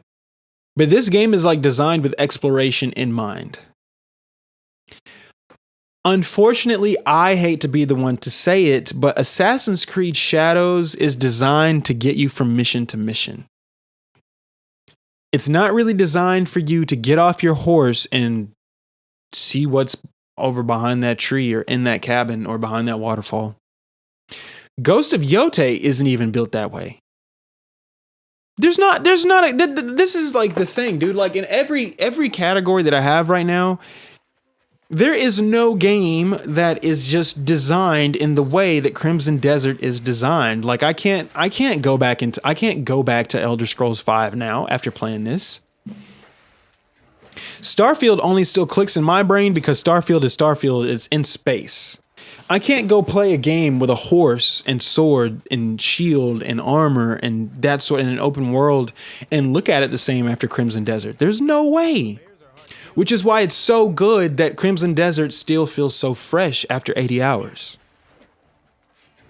Assassin's Creed Shadows, I can't imagine giving it another 30, giving it another 50. And I'm not at the end. I can't imagine. I can imagine giving another 80 hours because like every hour, every couple hours is like something new clicking, something working even better than it already did. This is on top of the fact that they're making this massive experience incredibly replayable. They've also updated it to where you can refight any boss and you can spec that boss up to your current power level wherever you may be. But the only way to get stronger, to get better equipment, better armor, better weapons is to explore this world. And that would be such a chore if it wasn't so fun and so rewarding to explore the world. Because you will find things behind that waterfall. You will find things in that cave. You will find things in that cabin. You will find things in that treasure chest that aren't just like +8 of a weirdly named resource. Sometimes it might be some gloves. Sometimes it might be an abyss artifact over there. Like, this game is just like, You can see the years spent on this game. How many games come out that we know were being made for 4, 5, 6, 7 years, and it's just like, this is all you came up with, and we don't really hold it to the fire. Like people are trying to hold this game to the fire for design choices that I feel like are bringing us into the future. They're not design choices from the past, and they're not iterations of design choices from the past. I mean, there's a couple of those, but most of what they're doing in this game is very forward thinking. It's very action oriented. It's not a bunch of menus you're going through to level up. You are going and finding weapons. You are going and finding armor. You are finding abyss artifacts. The witches that you helped are helping you find new abyss artifacts or create and craft new artifacts to put into your weapons and armor. You're going to the smithy to upgrade your weapons and armor with resources that you found throughout the world or earned through fighting and pillaging bandit camps and things of that nature. That's how you get stronger. You get stronger through movement. Move through this world. Go see what it has to offer. I promise you will come back to camp with something new. I promise you'll come back to camp stronger than you were when you set out the first time. I promise you'll come back with the ability to purchase new upgrades. Every time you go out and explore, this game is going to reward you. Now, part of exploration, and this is my gameplay piece, part of exploration is puzzles. You'll find puzzles, these abyss puzzles you'll find all throughout the world. You'll find them in the abyss themselves. This is where it does get controversial. This is where if someone were to say to me, you know, I was playing Crimson Desert, but I had to put it down because like them puzzles, man. This is where I can understand you. I'm not a puzzle guy. I hate puzzles, actually. When they're cool, when they're good, like, fine, but I much prefer to not do them. I like traversal puzzles. Ghost of Tsushima and Yote has those. Assassin's Creed Shadows has those. Doom Eternal had those. Like, I like having to maneuver a certain kind of way to get to a certain place or a certain thing to overcome. And there are traversal puzzles in this game. There are all types of puzzles in this game. When this game first dropped, it had minimal hand holding. Now it's got like a little bit of hand holding, but still not a lot. It's still the core of Crimson Desert is largely the same. It's just its ease of use is so much better than it was 60 days ago. That it doesn't feel as hardcore as it actually is. And part of that hardcoreness is the puzzles. I would tell everyone that you should still play Crimson Desert and just do what I do and look down in the bottom left of your screen and look at your compass, and there are words above your compass, and those words always tell you exactly where you are. And when you pull up on a puzzle, you go to Google, you type those exact words, and then put Abyss Puzzle or whatever it is in the Google search bar. Some content creator has already made a video in that exact spot telling you exactly what to do. It's never going to take more than 2 or 3 minutes of your time to watch said video and do the action in the video. Because the puzzles are always simple, they're just not explained to you. Now, I knew that coming into the game because I've been keeping up with this game the whole time. I knew this was more than just an action game. This is an action adventure game. And this is an action adventure game in the vein of Zelda. I think of all the games that it is taking from, I think it has the most respect for Breath of the Wild, which I used to hear about those shrines a lot. Since I knew that, I already knew I'm just going to take this to Google every time I get. I'm going to try. I try, but if I don't get it. And I feel no shame. It takes nothing. It makes the game. It doesn't make the game less of an experience for me. However, I know to do that. I know to do that to alleviate that feeling that I'll get behind the puzzles. Some people are going to buy Crimson Desert because of the combat videos they see. And when they get to the first puzzle in the actual story, the story mode puzzles do tell you what to do. It's the ones in the world that don't tell you what to do. But you have to interact with about 30% of the puzzles in the world in order to get stronger, like in order to get abyss artifacts. We'll talk about those in a second.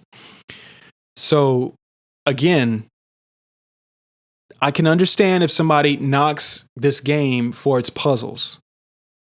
That to me is where the design is not lacking, but that is where the language barrier is in this game in terms of East versus West and like ideologies and culture and things of that nature. That's where the language barrier is with the puzzles. But again, like I said, I knew there were puzzles coming into this game, so I was like, I'm just gonna Google these puzzles when I get into a jam. And thank God, since day one of this game, this was not updated. That compass will always tell you exactly where you are, no matter where you are. Sometimes you're in a meadow, but it's a specifically named meadow. So it's very easy to Google and look up what should I be doing in this area. But you should know that there are puzzles in this game that are hard. Okay. Next part of gameplay is combat. Combat is so dope. It looks dope. It feels dope. It sounds dope. You do a lot of dope things. You acquire a lot of dope moves. You upgrade your moves. You upgrade your basic abilities and yada, yada, yada. And it just comes together in this beautiful like orchestra.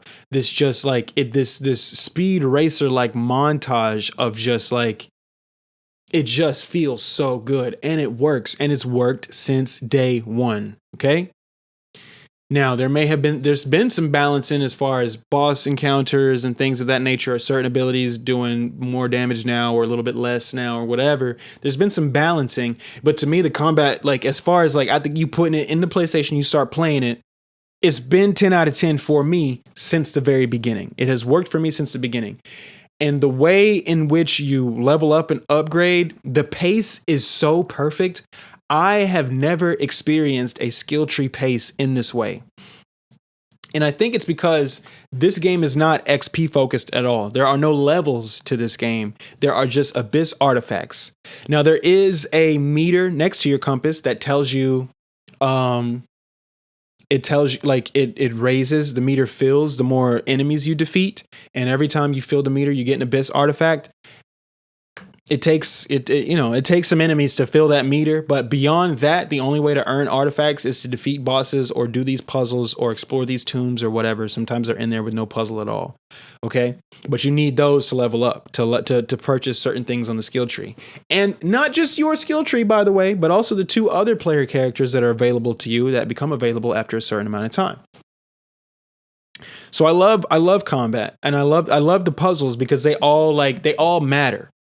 Right? Like you can look on your map. Okay, this question mark, this question mark, this question mark. These are three different puzzles here. So let me just like go ahead and steal my mind, fly around, glide around over here, do these puzzles so I can get these three artifacts real quick. Because I know that I want to purchase this thing that costs three artifacts, or I want to spread out these three amongst over here or whatever.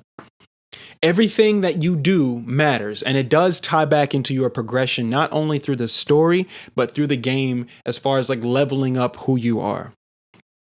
So I love it for that. I love the leveling up system. They have figured it out the best.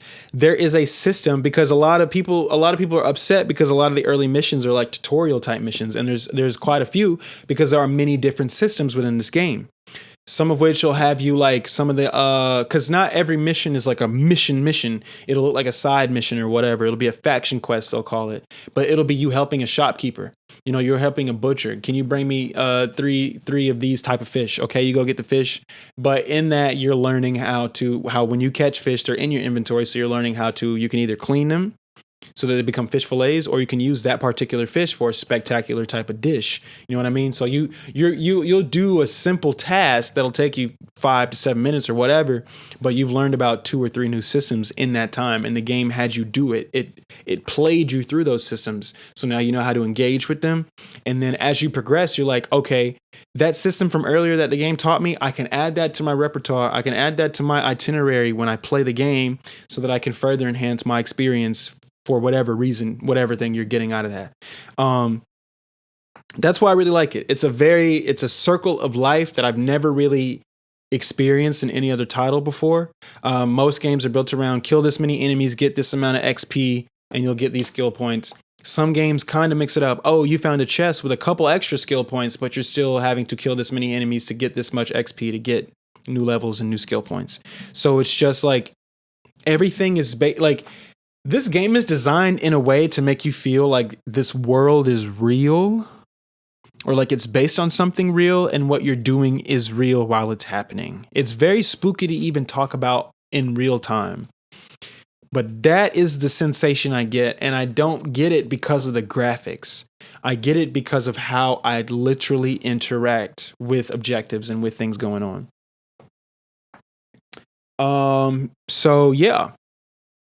Yeah, everything is tied together. The gameplay is tied directly to the world, which is tied to your character leveling up and progressing through the story. And my last point on Crimson Desert is about the character himself. This is where my criticism of the game comes in, but this is also why at the same time I do believe that there's a possibility that Pearl Abyss is mocking everything about the Western developer and the games that they put out, because Cliff, while he's a cool character and you can drip him out with some cool outfits and he is strong and noble and just an overall dope guy, Cliff does not have to be a white Scottish dude, bro. He does not have to be a white guy. And some people are not going to like hearing that, whatever. I know it's going to sound woke to a lot of you guys, but hear me out for a second. Mass Effect is one of the best role-playing game series in the history of video games.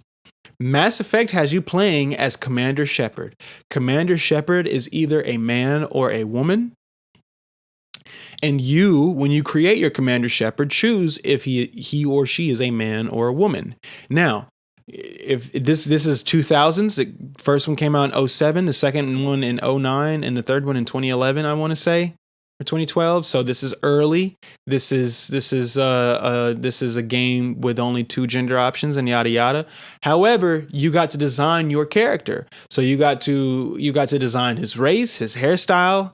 The only thing you couldn't change was his name. I think you got to change his first name, but he was always called Commander Shepard. I think the default was John, but you did get to change the first name because everybody in the game calls you Commander Shepard. And because you only had one voice, you had the male or the female voice, you got the same lines regardless of who you made. So the story, when I'm bringing that up because the story could still be written how the game developers wanted to write it. They could still do their story the way that they wanted to, but they gave the player extra immersion by allowing them to literally insert themselves into the game through the character creator.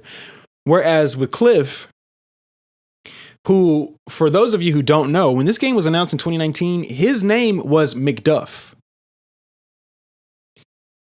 which sounds like MacGuffin, which a MacGuffin is a storytelling device. It's literally a device that you find in stories, like it's a thing that you got to go find. The MacGuffin, for example, in Transformers 1 is the Allspark. It's the cube.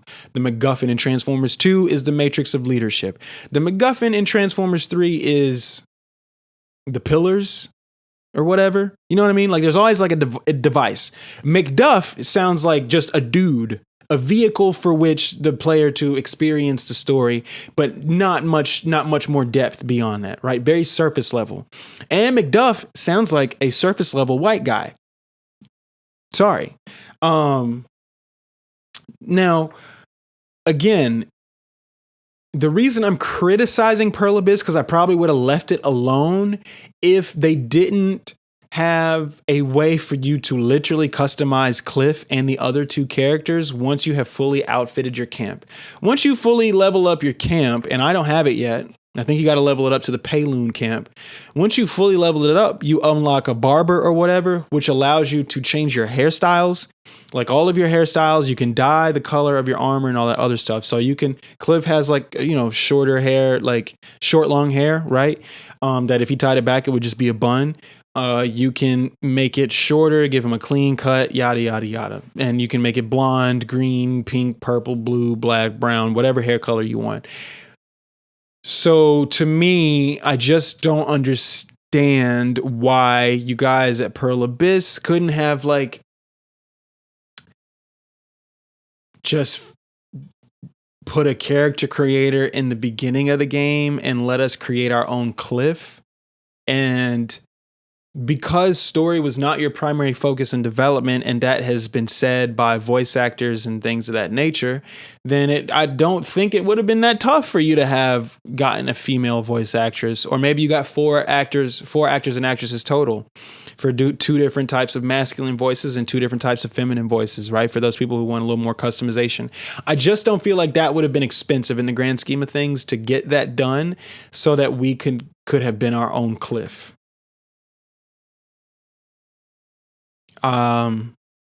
Because Cliff is not even a name that's said a lot in this game. They are every time you like, because in the early parts of the game, is you before you start rebuilding your camp, is you're finding your old Greymanes, your old pals or whatever. They don't know that you're alive. So, in those interactions, it's like, oh my God, Cliff, whatever. But like 2 seconds, I can't think of it right now. But if I sat down for a day, I could come up with a reason for them to call you something else, or to be like, oh my gosh, you're alive, and never have to say your name because you've created your own name for your character. There are ways to do it, or to create a more universal name like Eivor. Eivor worked whether you were male or female. You know what I mean? And I think Crimson Desert could have benefited greatly by allowing the same thing. I don't know why the Korean developer thought that we have to play as this white guy. Unless maybe they were trying to mock the fact that in the West, we're always playing as a white guy, but we're playing as a white guy in outdated game systems. You know what I mean? And so not only is playing as a white guy as a main character for such a diverse medium and such a diverse market, a lot of games have us playing as white dudes, and, we just play as them, and we're playing as them in games that are kind of like still designed like it's 2013. You know what I'm saying? And it's nothing new. If they were trying to mock that or whatever, maybe I give them some credit, but I just simply don't understand how they've created a game of this magnificence and of this detail and still thought that we should be playing as a white dude.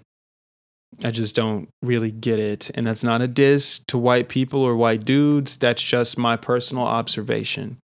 I think that Cliff is a cool guy. He's a strong guy. He's characterized well enough so that you care about him, and you can definitely see that he cares about his people. That's part of why you care about him. But not a three-dimensional character. That's not to say though that the story is not intriguing, because I think it is very cool. It's not Witcher, it's not Cyberpunk, you know what I mean? It's not those types of games, those types of stories, even for the main character, but they have built a really interesting and detailed world with its own politics, with people that have their own biases. The lore and background stories of some of the enemies that you have to defeat is really cool, as it ties into the world that they live in or that they're from. And sometimes you can see real remnants of the history of some of these characters in the game itself. So it's the depth is there. It exists. And so the story that's happening within that world, to me, is intriguing for that reason, because there's a lot of conviction in the voice acting. The writing can be really good at times. And again, the world itself is so beautiful, so gorgeous, and so diverse and diverse not in terms of like race and ethnicity, but it's so diverse in terms of environment and gameplay opportunity that is what makes the story intriguing and interesting, for me at least. So I'm very excited by that.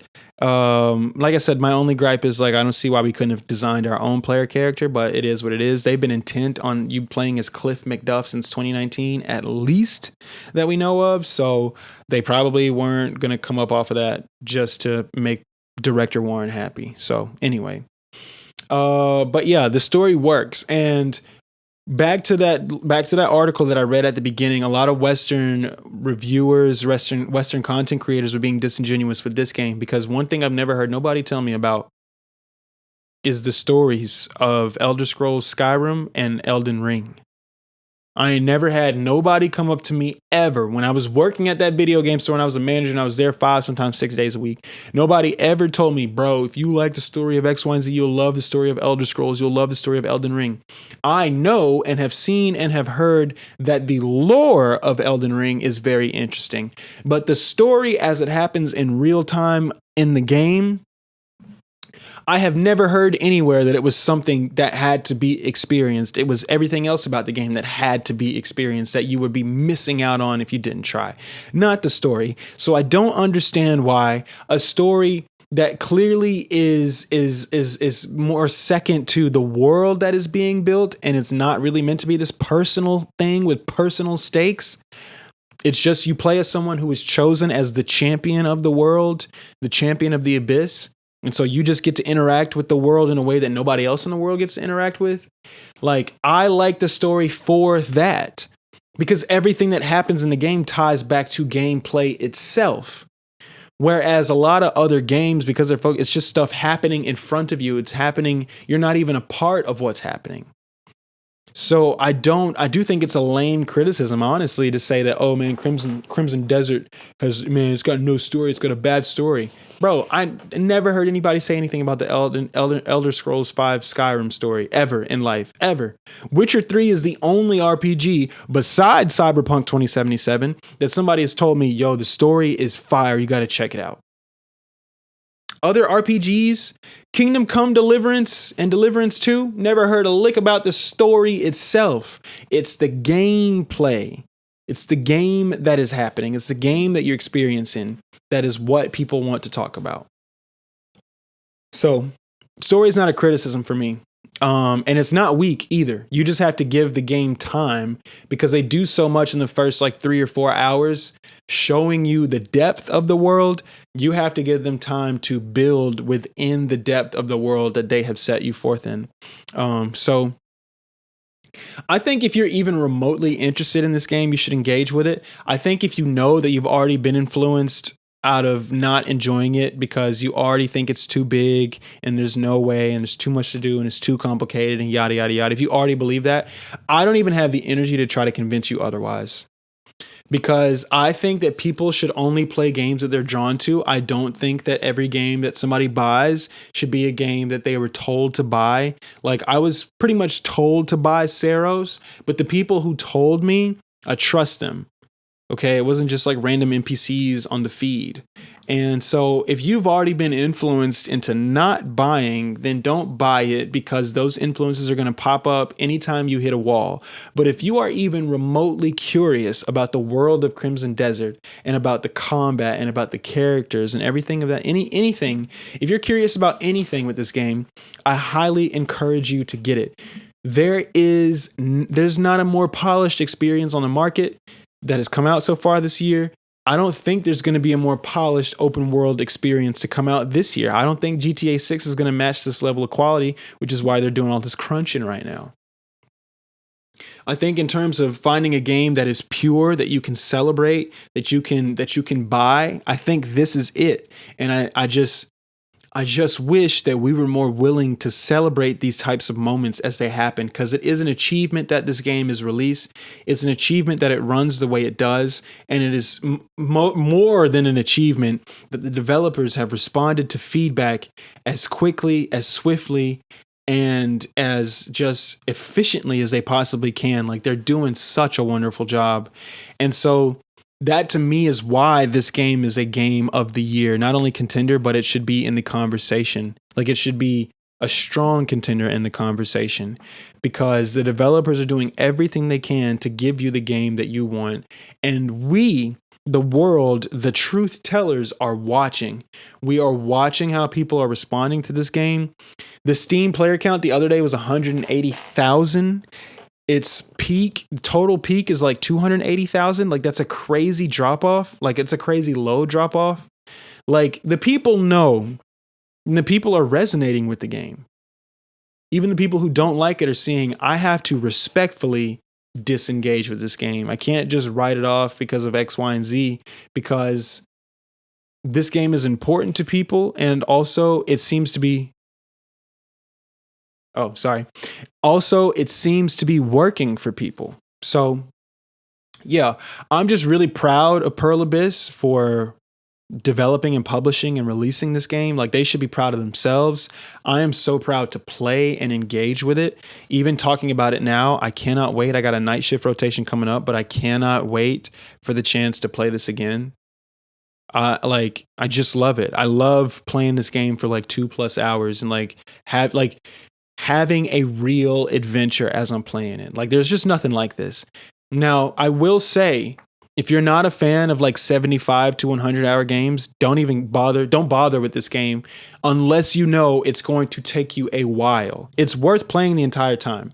First 3 or 4 hours, 5 hours, 6, 7, maybe even 8, a lot of tutorial stuff.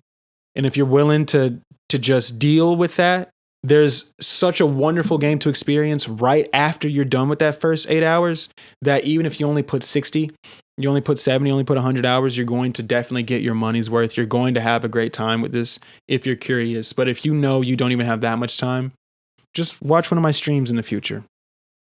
That's it. But yeah.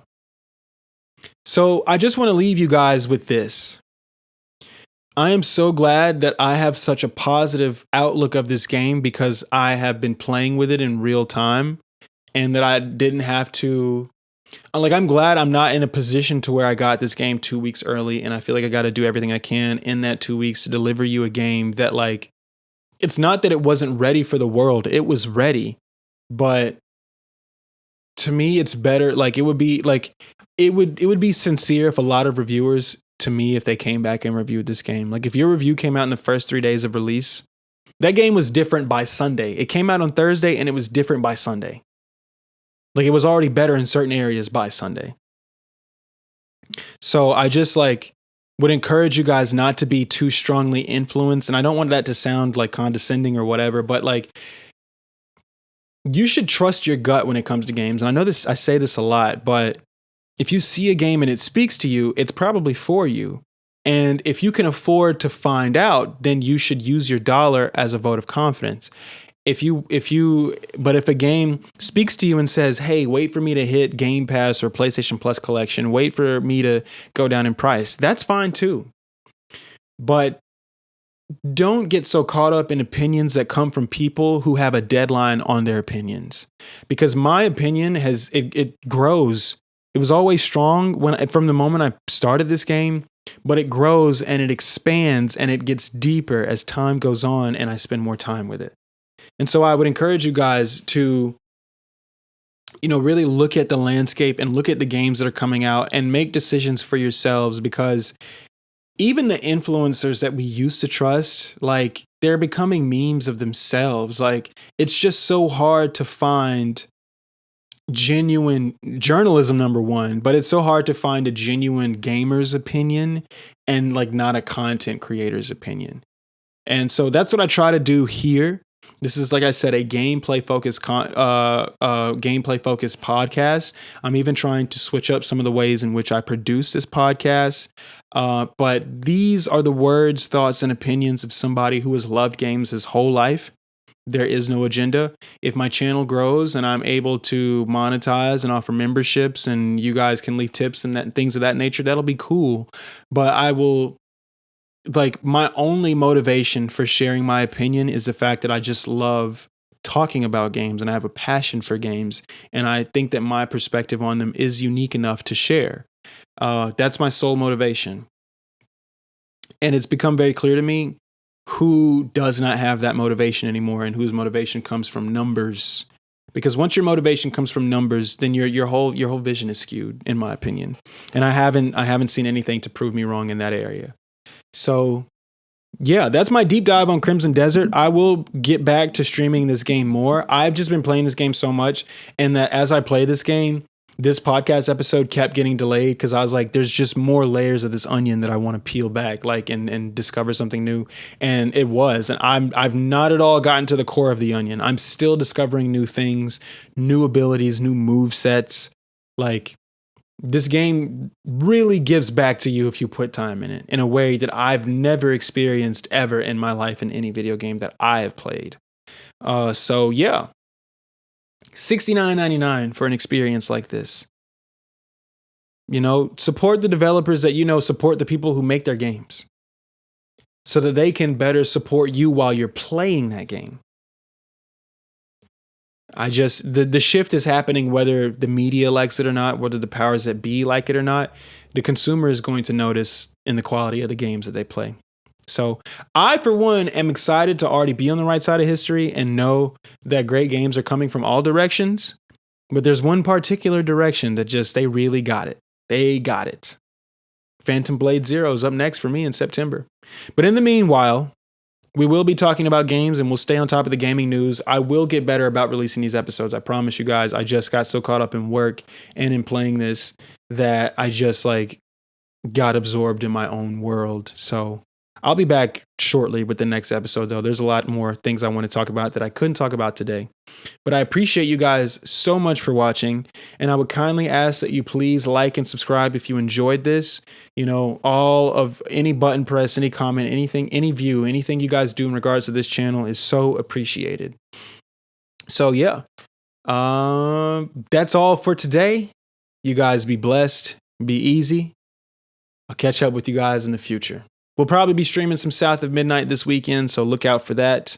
Otherwise, y'all take care of yourselves and be there for each other. Bye.